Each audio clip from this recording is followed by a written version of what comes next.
हैं, ये हमारे लिए इंपॉर्टेंट है। यहां से एक क्वेश्चन हर शिफ्ट में या किसी एक शिफ्ट में आपको देखने को मिल सकता है। देखो अब राष्ट्रपति क्या है भाई। पहली बात तो हमारे देश में कोई राष्ट्रपति प्रणाली नहीं चलती, संसदीय प्रणाली चलती है। बट हमने नाम मात्र का प्रमुख राष्ट्रपति को भी रखा हुआ है।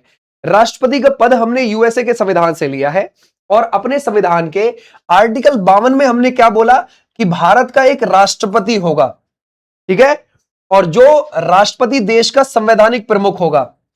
तो सबसे छोटा आर्टिकल है और सबसे बड़ा पद है हमारे भारत का, ठीक है भाई, ओके। अगर हम देखें इसमें से आर्टिकल 53 में बोला गया है कि वो संघ की कार्यपालिका का हेड होगा। जो संघ की कार्यपालिका होती है, केंद्र की कार्यपालिका होती है, उसका वो अध्यक्ष होता है, ठीक है भाई। और संघ की कार्यपालिका आपको 52 से 78 के बीच में आर्टिकल में देखने को मिल जाएगी, ओके। संघ की सभी कार्यपालिक शक्तियां ये आपको राष्ट्रपति में निहित होंगी और इनका प्रयोग संविधान के अनुसार किया जाएगा। आर्टिकल 54 में क्या बोला है, राष्ट्रपति के चुनाव के यानी कि निर्वाचन के बारे में बोला गया है। राष्ट्रपति का चुनाव निर्वाचक मंडल के द्वारा किया जाता है और इसमें संसद और राज्यों की विधानसभाओं के निर्वाचित सदस्य शामिल होते हैं, ठीक है भाई, क्लियर हो जाएगा। ये निर्वाचन के बारे में है। अब इसमें कौन कौन और है सदस्य मैं आपको बताता हूं। इसमें संसद में से आप लोकसभा से लाओगे निर्वाचित सदस्य, हालांकि उसमें निर्वाचित ही होते हैं अब, है ना भाई। और आप राज्यसभा से लाओगे सिर्फ निर्वाचित ही सदस्य, यानी कि वहां पर जो मनोनीत है ना वो नहीं आएंगे। राज्यसभा के 12 सदस्य प्रेसिडेंट मनोनीत कर देता है, वो नहीं आएंगे इसके चुनाव में। फिर आप जाओगे राज्यों की विधानसभाओं में, सभी विधानसभाओं से आप क्या लेकर आओगे, निर्वाचित सदस्य, यानी कि अब तो वैसे भी वहां पर निर्वाचित ही होते हैं, है ना भाई, विधानसभाओं में। और वहां पे विधान परिषद के सदस्यों को नहीं लाओगे, विधान परिषद के सदस्य नहीं आते। फिर आप जाओगे केंद्र शासित प्रदेश में जहां जहां विधानसभा है, जैसे कि जम्मू कश्मीर हो गया, जैसे कि पुदुचेरी हो गया, जैसे कि दिल्ली हो गया, ठीक है भाई। तो ऐसे भी आप ध्यान रख सकते हो। हालांकि 2022 में जब प्रेसिडेंट का चुनाव हुआ था तो जम्मू कश्मीर की विधानसभा के निर्वाचित सदस्यों ने इसमें हिस्सा नहीं लिया था। और जब आरटीआई लगाई गई और पूछा गया कि क्यों नहीं लिया, तो उसका कुछ खास स्पष्ट आंसर नहीं आया था उधर से। बस उसमें यह बोल दिया गया उधर से कि भाई जहां जहां विधानसभा है केंद्र शासित प्रदेश में, वहां वहां से हिस्सा लिया गया है। और केंद्र शासित प्रदेश में 3 जगह है विधानसभा, पुदुचेरी, दिल्ली और जम्मू कश्मीर। तो फिर जम्मू कश्मीर से क्यों नहीं लिया, इसका कोई कारण स्पष्ट नहीं बताया साहब, ठीक है भाई, ओके। ये सदस्य हिस्सा लेते हैं प्रेसिडेंट के चुनाव में, ठीक है भाई, क्लियर हो जाएगा, ओके। 55 में है उसके निर्वाचन की रीति के बारे में। राष्ट्रपति के चुनाव में राज्यों और संघ के बीच संतुलित प्रतिनिधित्व सुनिश्चित किया जाता है। मतदान अनुपातिक प्रतिनिधित्व प्रणाली में होता है, यानी कि ऐसे है कि भाई जितने भी मेंबर हैं, इनमें से जितने भी मेंबर खड़े हुए हैं प्रेसिडेंट के चुनाव के लिए, ज्यादातर हमारे देश में 2 ही होते हैं, गठबंधन के हिसाब से देख लेते हैं वो कि भाई ये सारे गठबंधन वालों ने 1 कर दिया, ये गठबंधन वालों ने 1 कर दिया, 2 मेंबर हो गए, जिसकी ज्यादा सीट वही जीत गया, ठीक है भाई। तो हमारे यहां ऐसे अनुपातिक प्रतिनिधित्व प्रणाली में होता है। और अगर हम देखें इसमें से 56वां, ये इनका कार्यकाल के बारे में बताता है। जिस दिन से वो ऑफिस जाना शुरू कर देता है प्रेसिडेंट, उसी दिन से उसके डे काउंट होने शुरू हो जाते हैं और ठीक अगले 5 साल में वो अपने पद से हट जाता है।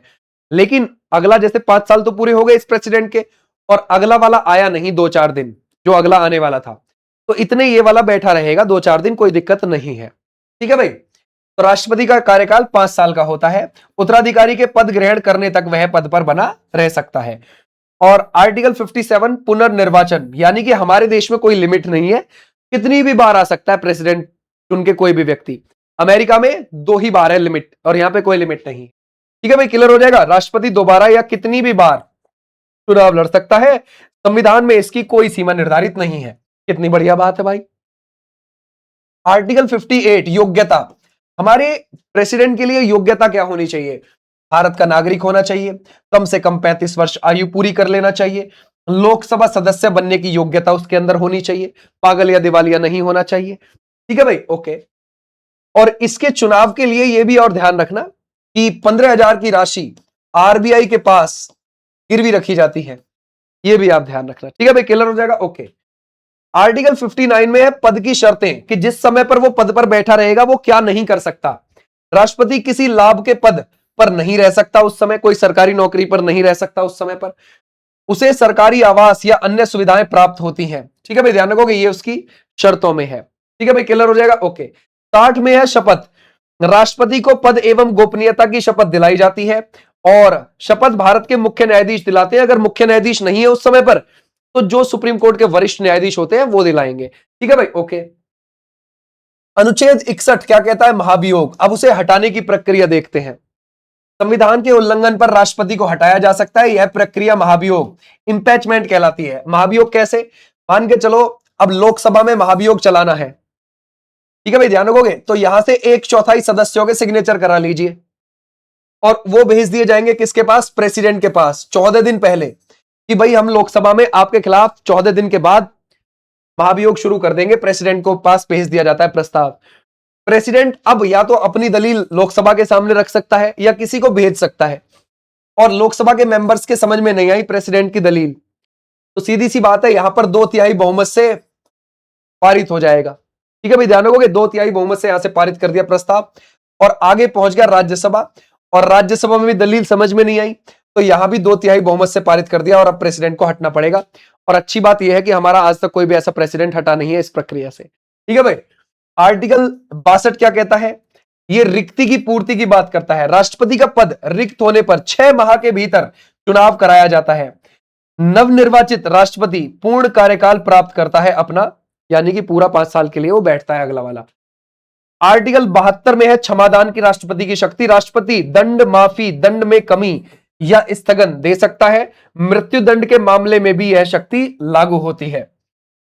आर्टिकल 74 में बोला गया है कि एक मंत्री परिषद होगी जो प्रेसिडेंट की मदद करेगी और उस मंत्री परिषद का हेड प्रधानमंत्री होगा।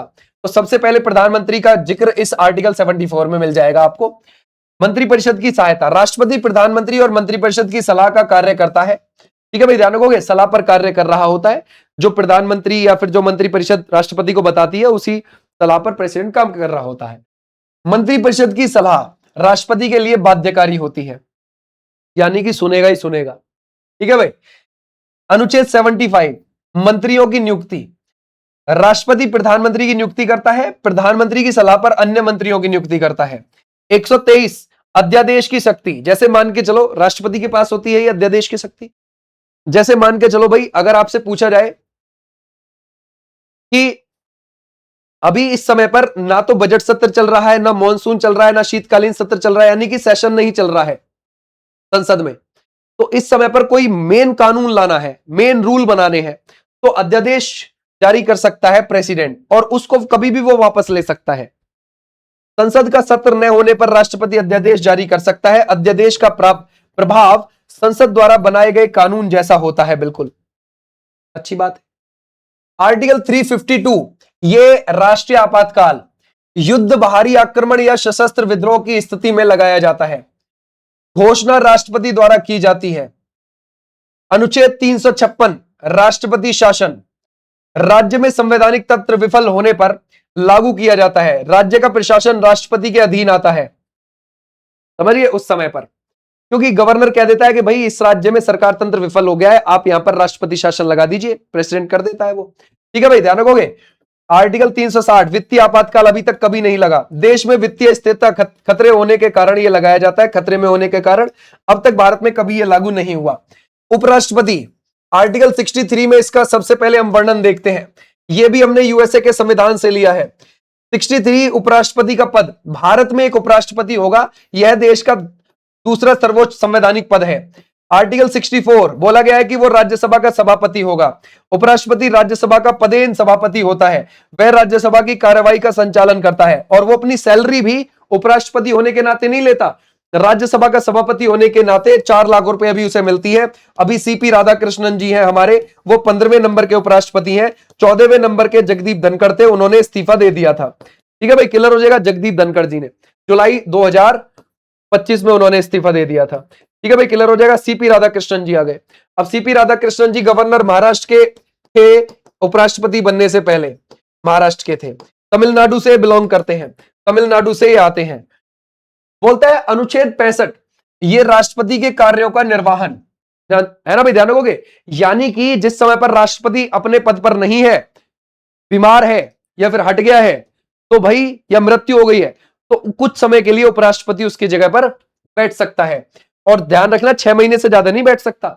राष्ट्रपति के पद रिक्त होने या अनुपस्थिति में उपराष्ट्रपति कार्य करता है, वह कार्यवाहक राष्ट्रपति की भूमिका निभाता है और उसके द्वारा किए गए सभी कार्य लीगल होंगे।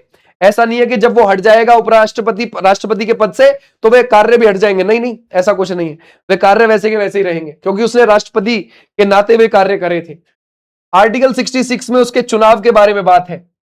उपराष्ट्रपति का चुनाव संसद के दोनों सदनों के सदस्य करते हैं। इस चुनाव में राज्य विधानसभाएं भाग नहीं लेती।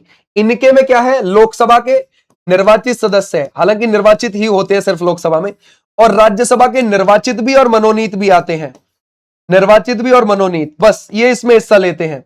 याद रखोगे, ऐसे आपने ध्यान रखना है। यानी कि आप कह सकते हो संसद के दोनों सदनों के सभी सदस्य इनके चुनाव में हिस्सा लेते हैं। आर्टिकल 67 में इनका कार्यकाल 5 वर्ष का होता है। इसे राज्यसभा के विशेष प्रस्ताव द्वारा हटाया भी जा सकता है।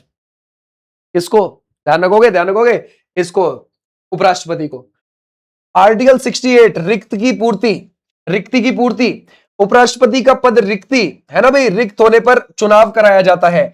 नया निर्वाचित व्यक्ति पूर्ण कार्यकाल प्राप्त करता है। यहां भी जो नया चुनकर आएगा वो पूरे 5 साल के लिए बैठने आता है। 69 में शपथ है, उपराष्ट्रपति को राष्ट्रपति शपथ दिलाते हैं, वह संविधान के प्रति निष्ठा। आर्टिकल 70 अन्य आकस्मिकताएं। विशेष परिस्थितियों में राष्ट्रपति के कार्यों के निर्वहन की व्यवस्था संसद कर सकती है। यह आकस्मिक स्थितियों से संबंधित प्रावधान आपको देखने को मिल जाएगा। ओके। आर्टिकल 71 चुनाव संबंधित विवाद। राष्ट्रपति और उपराष्ट्रपति के चुनाव से जुड़े विवादों का निर्णय सुप्रीम कोर्ट करता है। सुप्रीम कोर्ट का निर्णय अंतिम होता है इसमें। अब देखते हैं इसमें से पहला क्वेश्चन, राष्ट्रपति का निर्वाचन किसके द्वारा किया जाता है? निर्वाचक मंडल के द्वारा। ठीक है भाई, क्लियर हो जाएगा। इसका निर्वाचन किसके द्वारा है, ध्यान रखोगे, निर्वाचक मंडल के द्वारा किया जाता है। भारत के राष्ट्रपति का कार्यकाल कितना होता है? 5 साल। उपराष्ट्रपति का भी 5 होता है ना भाई। आर्टिकल 61 ये किससे है? क्या शपथ से या फिर राष्ट्रपति पर महाभियोग से है? महाभियोग से जुड़ा हुआ लगता है। उपराष्ट्रपति राज्यसभा का क्या होता है ना भाई, जरा बताओ। पदेन सभापति होता है। बोलते हैं राष्ट्रपति को शपथ ये कौन दिलाता है? अगर हम देखें राष्ट्रपति को हमारा मुख्य न्यायाधीश दिलाता है। ये थी तुम्हारी क्लास और इसकी जो पीडीएफ है वो आपको ऐप पर मिल जाएगी। ऐप आप डाउनलोड कर लेना विनेश चौधरी के नाम से। ओके भाई, वहां पर आपको इसकी पीडीएफ मिल जाएगी। वहां चौकी बैच से आप जुड़ सकते हो, वहां पर स्पेशल सेशंस कराए गए हैं। Thank you so much. फिर मिलूंगा मैं आपको, तब तक के लिए नमस्ते, बाय।